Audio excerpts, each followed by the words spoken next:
have a big grin on your face. I do have a big grin on my face. Grand Syria. Canadians have placed their trust in the government's plan. We now have reinforcements to help implement that, and we're going to go straight to work. So there was cause for celebration in the Liberal caucus this week as the party secured a majority government after 3 by-election wins on Monday night. Those wins have meant recalibration in the Conservative caucus as the party navigates this new political dynamic. He's the only thing standing in his own way. And now he doesn't even have a rhetorical excuse. And it's going to be time for him to produce. Mr. Carney has used a lot of my words, and I thank him for that. I think I thanked him in person for it. But I would like to actually see them implemented. Then I would be very flattered. But Conservative MPs say this new Liberal majority, secured in big part by floor crossings from the Tory caucus, doesn't have them second-guessing their leader. The message that I've been hearing from Conservatives, both my colleagues and also people in my riding, is that Pierre Poilievre is our leader, is doing a tremendous job. Caucus is united and united behind a leader that has a vision. Pierre has grown our movement to historic highs, so we're going to stay focused, do what we promised voters we would do in the last election. The leader has the confidence of caucus, and so I don't have any view or any fear around that. I feel confident in his leadership. Pierre Poilievre and our Conservative colleagues are the last hope to save our country. That's why we're united behind Pierre Poilievre to lead us into the next election. Meanwhile, the new federal NDP leader sits down with the Prime Minister this week. Mark Carney and Avi Lewis met yesterday. Lewis said it was warm and productive and made him feel, quote, encouraged about the prospects of a little old-school, respectful political debate in this country. Our party insiders are here to talk about all of this. Fred Delory is a former Conservative campaign manager. Greg Majority McEachern is a former Liberal ministerial advisor. You had a rough 2 years to have your nominee. Melanie Richer is a former communications director for the federal NDP. It's good to see you all. What did I miss? No. Greg, quickly, what do you make of winning the majority this week and what we heard from the Prime Minister this week and how he plans to use this mandate? Well, good to see you, especially when you do introductions like that. Where were we? It's an interesting discussion around majority because automatically my thoughts turn to what the Conservatives are saying about it. I think I said when we did our kind of holiday special about advice for the Liberals is to act like you still have a minority. And I referenced at the time Joe Clark's minority, which he treated like a majority. I believe Andrew Coyne raised it again last night. So it's a slim majority. Liberals often get targeted with arrogance, and I think around one of the early floor crossings, the lesson or the message went out, to be for some humility because this is tough times. So I think what you're seeing with the Prime Minister there, the fact that he's meeting with the NDP leader, he's met with Mr. Poilievre, in a way, the Prime Minister just has to kind of keep doing what he's doing because the clip you showed of Mr. Poilievre, this is the guy who a couple of weeks ago said he was going to be collaborative, and now he's trying to compare educations, and it's just let him do that, and the Prime Minister should just kind of continue to govern. We'll get to Mr. Poilievre and the Conservatives and Avi Lewis and the NDP throughout this, but just what we saw, Fred, from Mark Carney, didn't speak on Monday night. Came out on Tuesday with an announcement, the sort of thing, cynically, you would often do before by-elections. He did it after. Very kind of business-like. You know what I mean? Not much of a gloat. Big smile, but not much gloating, I didn't think. Not from him. He didn't need to. There was enough press coverage and pundits and all of us talking about it for the last week. He didn't need to say anything. We're all aware he's got a majority government now, and we're all aware they're going to change committees at some point to take control there. It is what it is. The game has changed for the next 1, 2, 3 years. He has control, but with control, he now also has to no excuses. He has to get things done, and that's where and I know we'll get to more what Poilievre said. But what things specifically? Like you know what I mean? There's a whole collection of things you can say a Prime Minister needs to do. But what is it you think with the majority that, say, by the fall, Mark Carney needs to deliver on? Well, look, he set up this MPO, which is a very interesting process. The Major Projects Office, yes. Major Projects Office has lots of stuff going through there. What's being built? A lot of stuff has been announced in there that's already kind of in the pipes. coming together, but where are the shovels in the ground? When are we going to start seeing that stuff? And when are Canadians going to start feeling the benefits from those things as well? Also, the big thing, of course, is a deal with the U.S. It's a trade deal. Where are we with this? I think we're going into that more later as well, but this is a tough thing to negotiate. But if we're still in this phase in a year, no, in the fall, that's probably enough time, doesn't need a deal by fall, but there's going to be a time when people are going to say, okay, where are we on all these things? Yeah, Mel, there's a deal with the U.S. and then there's dealing with the U.S., right? And you kind of got to do both when you're the Prime Minister, certainly with this U.S. But what's your thoughts on how this changes things in terms of capacity, expectations, priorities, and pace for the Liberals? Right. So they've done already a little bit better this year than they did in the last full year as it relates to passing legislation, be it in the House or at committee. They now have no excuse not to. So seeing what that looks like in the House, at committee, I think is something that folks will particularly look forward to in the lead up to the summer. I think people will probably also be a little bit forgiving into the fall. They've talked a lot about strategy, and those are important to figure out which direction we're going in, but that doesn't actually apply concretely for most folks. So what does that look like from here? Again, I would say until the fall, what does the summer look like? Right. I think is really important. What did he announce today? Not the symposium, but the investment. There's going to be an investment forum. Peter Armstrong forum. had some reporting. I thought that was quite interesting. Maybe that's a way for us to see maybe more directly what it looks like, diversifying trade and investing in our industries here. I genuinely think the the promise of jobs into actual jobs, I think, is one of the big things that people are looking towards, especially as we see the job numbers not be so good. So I think how does this start applying concretely? How are people feeling in the next little bit if their wallets are still feeling tight, they're still feeling they're having a hard time as it relates to affordability? What does that look like? Because the harder that is for folks, and the more the things that he's talking about are concepts instead of in practice, I think the harder it will be for him in the fall to keep saying that he's doing what people have elected him to do. Yeah, I had Kevin Page on the show this week, the former parliamentary budget officer, and his expectations for the fiscal update is probably a better than expected deficit because the economy's done a little bit better. The Budget Act got passed late, so there might be some lapsed spending, and you're seeing some positive things on foreign investment, but there's a lot of catch up to do, right? And that's what this is aimed at. So look, there's what the Prime Minister, Greg, wants to do, and then there's what the Prime Minister has to do. We're going to have an election in Quebec this year. Right now, the Separatist PQ set to potentially win, even though the Liberals have moved ahead in the polls there. Alberta, who knows where that whole thing is going. And then there's the U.S., and Howard Lutnick was out in public today. We haven't seen much of him lately. But he was talking about the Kuzma Review at an economic summit hosted by the media company Semaphore. And this is what the U.S. Commerce Secretary had to say about where things are with Canada and trade. Have a listen. He thinks it's a bad deal.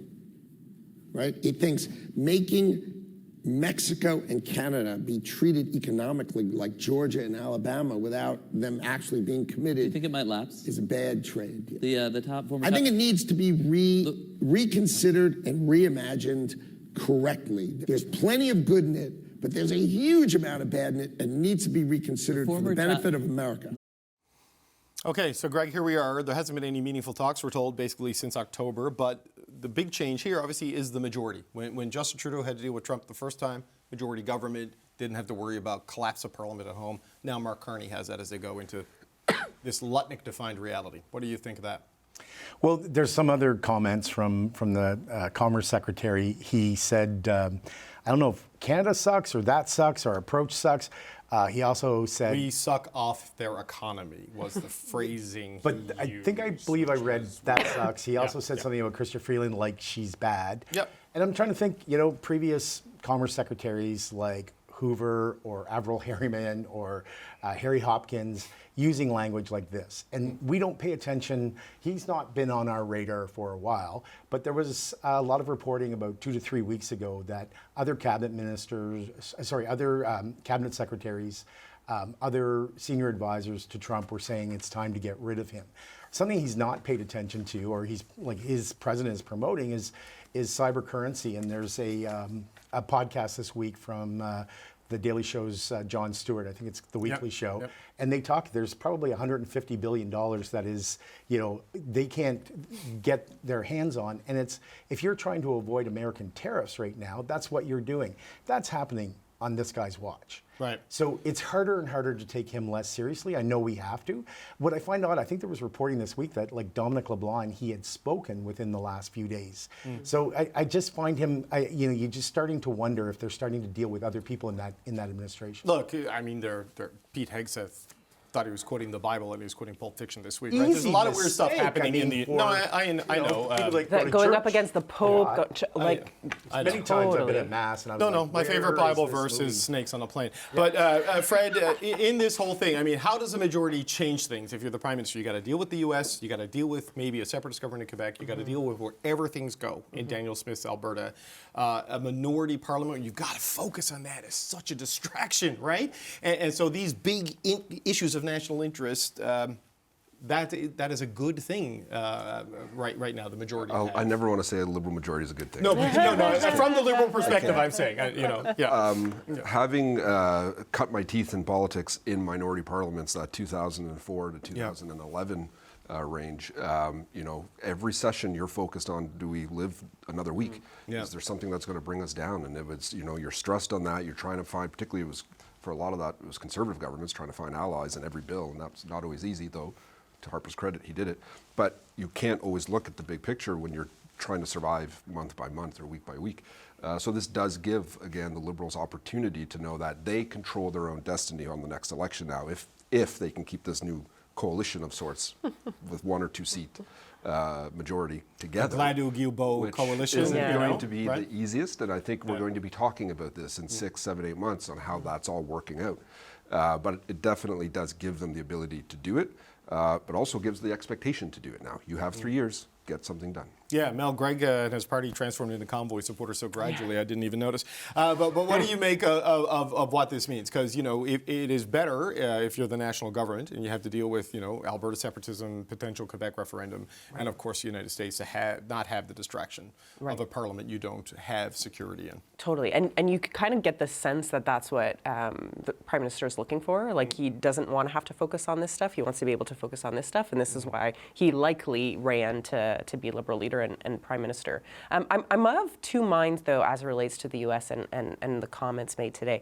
When we look at polls, we still see that, for the most part, Canadians are they don't trust the U.S. right now. So I think every time we see comments like this and whatever he said about Canada, folks tend to be more empathetic of the Prime Minister and less like, we need a deal and we need a deal now. So you look at that side, I don't think folks are necessarily expecting that quickly for the majority. I think a lot of folks are, but most nonpartisan people are not necessarily expecting a deal and expecting it now. I think the further away, though, that we are from a deal with the U.S. and the more we see the pain in our everyday lives, be it job numbers, be the cost of tariffs and how everything's more expensive, I think folks will be putting pressure on the Prime Minister, but a different way. I don't necessarily know that people will be asking for that deal and a resolution with the U.S., because I don't know that people think that there is a resolution possible as long as this president stays president. So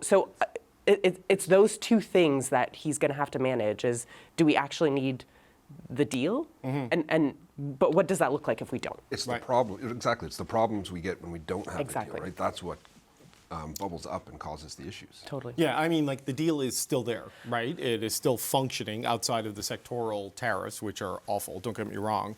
But, Greg, I don't know if it's a good thing or a bad thing that President Trump doesn't seem to be focused on Canada anymore and getting the trade deal done, because he's turned the Strait of Hormuz into the Ayatollah booth, at least until it reopened today, and he's killing Gulf economies with what's happening there. And it's trade shocks last year, it's oil shocks this year, and who knows what kind of shocks before the midterms. But if he's not focused on it, does that mean Jamieson Greer, the trade representative, can actually make some progress? Because he is a professional trade guy, even if you don't agree with him. I don't know if it's good or bad that Trump is spiraling in other directions. I was thrown a little bit by focus and Trump in the same sentence. You know, and I really wish someone would just give him his own HGTV show, and can he just, where he seems really enthusiastic is renovating or tearing down the White House. The problem is, yes, the negotiations could go on and perhaps go on in a better, more positive way if he's not paying attention. But when it's time for the deal, this is where he thinks, in the ghostwritten books, that he's talked about, the art of the deal, this is where he wants to throw a monkey wrench in and stop everything. And this is what happened last time.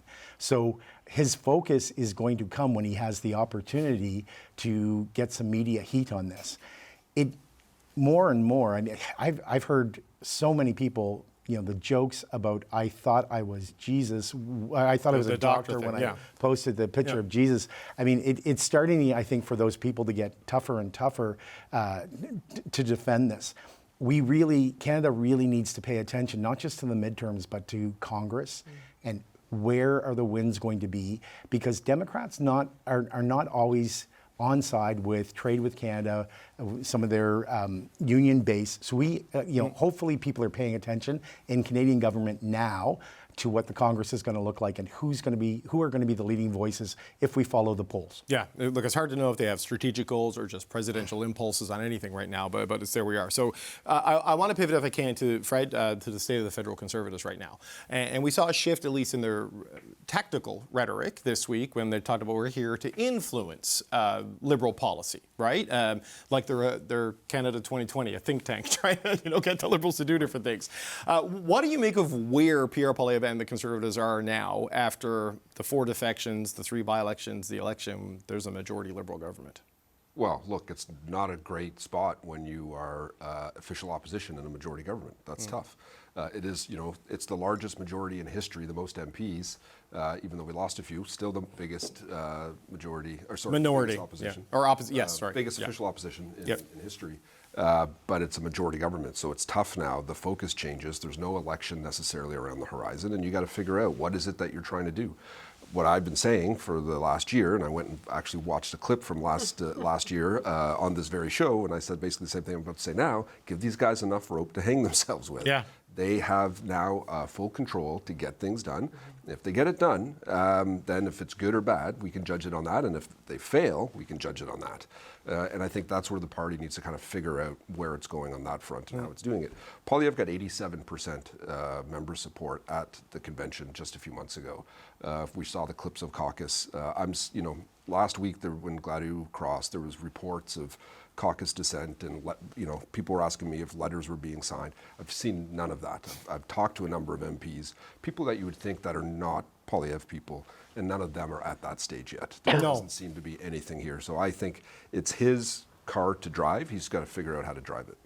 Yeah, but I was listening to a podcast earlier this week, Mel, and a smart guy by the name of Fred Delory pointed out that, as Curse of Politics, by the way, that if Mark Carney takes this full majority mandate, the Trudeau-Carney era is longer than the Chrétien-Martin era, and that's what the whole United Conservative movement was designed to stop. So I know the Conservatives say this gives Pierre Poilievre time. Does it? Like, how much time does he get? How much time does he need? And what does he need to do with that time if he is going to get back to the position he was in when Justin Trudeau was still Prime Minister? That's a great question, because he's had a year to figure out what he's got to say since the last election, and he hasn't come up with anything. So I don't know if time helps or it just continues to show that he has no idea how to go to what's next. You saw him, lean in and really speak to the base, which kind of just proved to everybody else that he wasn't serious enough. And now he's trying to be more serious, but he doesn't really know how to do it. And he throws shots about comparing educations and saying the Prime Minister doesn't know economics. And you're like, probably not the person that you want saying that. So I actually don't know where he is, because it feels like he's trying to position himself against the Prime Minister, but he doesn't know how to, and at the same time, it's almost like he's forgotten the ability to speak to regular people about, cost of living stuff, affordability stuff. So I don't know that more time helps Pierre Poilievre. I think more time just continues to show that he's not up for the job. As a New Democrat, I'm okay with that. But if I was a Conservative, I'd be looking at him and figuring out, what is it that you're trying to say? Why have you not been able to unpack the last election and figure out what your path forward is? Right. And you have until the fall to figure out what that looks like, because otherwise, more time. Yeah. It's just more time for Carney. Yeah, so look, you and Greg have both mentioned this. I want to play the clip about the education of the Prime Minister. This was an interview with the Canadian Taxpayers Federation that Mr. Poilievre did, and he basically said, not that the Prime Minister wasn't educated in economics, but just it wasn't sticking, I guess, for lack of a better word. Here you go, have a listen. There's one thing that's worse than being uneducated, and it's being badly educated. And Mr. Carney is very badly educated on economics. It's hard to understand how a guy who claims to be so smart can be so wrong for so long. Okay, look, I have a Bachelor of Arts. Mark Carney has a degree from Harvard, he has a degree from Oxford, and he's the only human in history to be the central banker for 2 G7 economies. Take that, that's credentialism, whatever you make of it. But Greg, what do you make of this? Like, Canadians seem to trust the Prime Minister. I don't, is this an own goal by Mr. Poilievre, or is there something here? Because there is this anti-intellectualism strain in populism, right? Degrade education, they're out of touch with you, they don't understand you. That is a tactical thing, could it be that? God give me the confidence of somebody who started making $160,000 a year as an MP before they finished university, which is the case of Mr. Poilievre. I have the world's longest Bachelor of Arts, which many of my friends like to remind me about. And the old joke, a lot of people go to university for 9 years. Yes, Greg, we call them doctors. So I am in no place. You mean Jesus. Sorry, no, keep going. Yeah, there you go. So it is that's a very odd thing to do. And I noticed Andrew Scheer doubled down on it, and if memory serves from the big reveal during his election as leader, I think he was running for office and graduating or working as an insurance agent, maybe not, all at the same time. Yeah. This is not an area where I would be going into. Totally. So here's my question. What if Pierre Poilievre is the interim leader and no one's told him? Because everyone that is coming forward is talking about time and that they need the time. If they are unhappy with the situation in the House, we know what happened last fall. They sounded like they wanted to pull the plug on the government. They never really did. So if they're talking about time, maybe time is on his side, but maybe time is on the Conservative Party's side. There was a question a few years ago. Is the Conservative Party the Harper Party or the Conservative Party? No other leader has been able to have success. And I hear what you're saying about the largest opposition, but horseshoes and hand grenades. And that is not what he was supposed to get across the finish line. Yeah, so Fred, like the point you've made multiple years now, give them enough rope. I mean, it has to be more than just waiting for the Liberals to screw up, doesn't it? Because, axe to tax, build a home, fix the budget also became cross the floor, right? And if you're sitting there waiting for them to fail, people get impatient. You need to show that you are a government in waiting. You need to show that you're capable of taking over the reins. Right now, those comments that Mr. Poilievre made, I find just so strategically not wise. Canadians voted for Mark Carney because of his resume. Yeah. They don't know who he is. Totally. They may be learning who he is, but they didn't know who he was then. And he's got his resume speaks for itself. And at the same time, a majority of Canadians want him to succeed. They're hopeful that he will succeed. They view this as a wartime prime minister right now because we are in this trade war. So when you go and instead saying, oh, he's going to fail, it looks like you want him to fail and you want things to fail, which should not be the message we want. It should be, hey, I've got good ideas, we're ready to come in and present them to you. Listen, and they do that at times, right? And it works when they do that. And I think they need to do more of that and stick to more of that. Instead of this just running down, like what when they went on Joe Rogan and said good things about the Prime Minister, I thought were good. It looked like a statement. What happened to collaboration? Well, yes. I don't know why they would go that route at times because it just doesn't help in the long term. It's interesting, Mel, because you don't often see the Prime Minister going as hard at Mr. Poilievre as you see there. Like, there's a bit of it in question period, but sort of in that theater, but like not at his press conference necessarily. And I don't know, right? Like it gets personal when the guy you're attacking is not engaging at that same level. So I don't know how that works with voters or not. And we saw that with the Prime Minister this week, where he was asked, should Pierre Poilievre resign? And he was like, I won't answer that. And then one of the next questions was, well, he said you're bad at economics. I was like, okay, well, can I answer it now? I take my answer back. Exactly. The seriousness of it is interesting. The point I wanted to make, though, contrast is very important in politics. It is super important to be able to say, I will do this for you, this guy won't, or this person won't. It is so important to figure out what it is about your opponent that you need to show folks. The problem is if it isn't not just believable, but in the world of what people are willing to believe, you're just hurting yourself.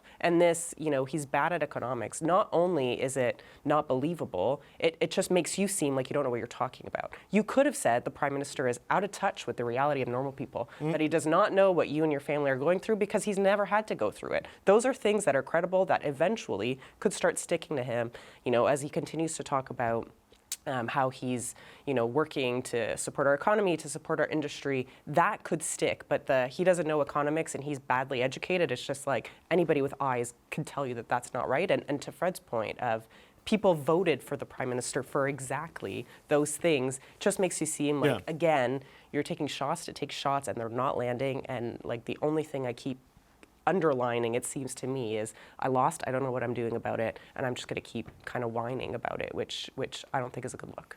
Yeah, Greg, it's a tough argument to land when you can look at archival photos of Mark Carney, Jim Flaherty, Stephen Harper working together in the global financial crisis, where Carney was praised for his response and they brought out to help, redo global banking regulations. He saw the carnage of Brexit and warned everybody about it.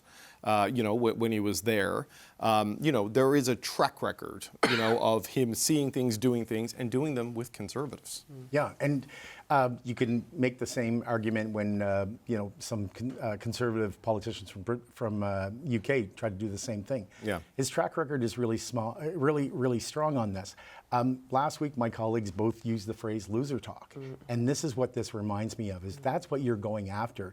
It seems kind of almost pathetic. There is a bit of the scorpion and the frog here. It is in his Pierre Poilievre's nature. We've had, I think, 5 times we've been told he's going to change, he's going to pivot, whatever, and he's going to be collaborative. Peter Mansbridge's podcast hosted, one of these efforts to show, and I heard from someone today who is not somebody that I would normally think as a Poilievre supporter, said, I really liked that Pierre Poilievre. Well, today's Peter Mansbridge podcast is talking about how that didn't last, that flip. Yep. So they can't go down that path anymore. So he would be better off showcasing people besides Andrew Scheer and Melissa Lantsman, other people. This is going to be like the kiss of death. I'm sorry, gentlemen, but Dan Albus has a really good bill about trying to get inter-provincial trade on beer. Randy Hoback has done some really good roundtables on trade. Why are we not hearing about this more? I think it was Thursday's question period. To their credit, the Conservatives actually talked about affordability measures for the most of the question period. But Pierre Poilievre and Andrew Scheer were stepping on their own message of that day, talking, we still had the echo of them criticizing Pierre criticizing Mark Carney's resume, which seems kind of ridiculous. So, Fred, I wonder, I'm getting the impression from what I hear that the new tactic of the leader, at any rate, doing mainstream media, that could be over. That they may be going back more to sort of the more friendly ecosystem stuff, right, than what we've seen in recent weeks. Not for his MPs, but maybe just for him. So we'll see. But I'm also, like you, hearing that there isn't a real momentum to get signatures, because even if they get the signature level to force a vote, that do not believe they could get a vote, that the caucus is majority behind them. And even that, if more people cross, it doesn't matter, because Mark Carney's already got a majority. Do you agree with that it wouldn't matter if more people leave, or does it depend on who it is? Who knows? It's hard to, again, never in a million years did I think Marilyn Gladu, one, would leave the Conservative Party, or 2, the Liberals would accept her. Yeah. So who knows in this game right now what's going to happen and how it impacts. I, again, never thought d'Entremont or Genevieve or Ma would go. So if anyone else goes, it would, again, be a surprise. How damaging would it be, though? Because Conservatives saying they don't think it is. Who is this person? Is it Michael Ma we never heard of, or is it a big player that, oh no, this is actually a core part of the team that But it's hard to speculate on what the damage could Yeah. be. But again, if it keeps happening, it's clearly not a good thing to be losing MPs at all. And there's been 4 of them from 4 very distinct parts of the country, very different ideologies. There's nothing that really ties them all together. Yeah. So there's definitely an issue there that needs to really be figured out. Yeah, Mel, as far as I know, Pierre Poilievre is the only Conservative MP to have a private meeting with Mark Carney and not defect, right? If they get in there, it's like, spiders in the web. Totally. And I think it's a direct reflection on the leader, whether it's somebody important in the caucus or somebody that's not important in the caucus, seen as important or not seen as important or not important. I think it's a direct reflection on poor leadership, particularly because we keep hearing him say, oh, it has nothing to do with my leadership. At a certain point, you have to be like, you know what, I need to do some self-reflection and we need to fix things. And if you're unwilling to do that and these things keep happening, I think no matter who it is, I think that's problematic. Greg, I don't know what your sense of it is, but the Liberals keep saying, oh, we're talking to lots of people. I don't know what's real. I don't know what's rumor. I don't know what's psychological warfare to keep the Conservative caucus unstable, because you talk to Conservatives like, this is hell. Like, you don't know, right, when you're sitting at a table, who's spying for OLO, who's talking to PMO, who may go, who might not go. You don't know anything, right? But what is your sense? With 174, do you think the outreach, intake continues, or is it done? I don't think it's done. And I think the challenge around this is sometimes it is not as high level as ideology. It's just that you have taken one too many insults, and you are an elected person. You put your name on the line. You may have ran multiple times. And to have someone insult you, boss you around, treat you terribly, or that you're asking for things, and then you see a defeated MP at the mic with the leader and you can't get your call, you can't get a meeting. Sometimes it's as simple as that. So I think you're correct right now in terms of the caucus, but if another thing happens, like say the podcast where he accused the RCMP of political interference, that was damaging within caucus. If you're going to be the party that supports police, law and order, and this is what you're saying on this, and this long conversation, that is damaging. And so then sometimes it's easier to get lists, names on a list. Right. Fred, I got about 30, 40 seconds. I'll give them to you. Well, look, obviously hopeful no more floor crossing. There are, there's a new Democrat in Quebec that may abandon ship. And I think he's gone. Abandon ship, He's gone, don't you think? Boulerice is gone. It's more of a story. And that's a liberal, so that I think would be a liberal potential pickup, right? Like the NDP's not going to hold it. I don't know if the Bloc could win it. So that's another seat that they can get to boost their numbers. But again, this is a thin majority, and people are sick, or if at a country, or upset on a certain bill, and really, they could hold PMO hostage on a lot of issues here. Yeah, yes, it's thin in seat count, but when you look at the polling numbers, it makes it more durable, right? Because if it falls, you win. But not this spring, but in the fall and into the winter and next spring, there are vulnerabilities. Yeah, and I take your point. I was speaking to a cabinet minister who said that the numbers, David, people can always be sick, people can always be away, or people can always be really, really stupid. And you got to guard against those things. Not with you three, though. Fred Delory, Greg McEachern, Melanie Richer.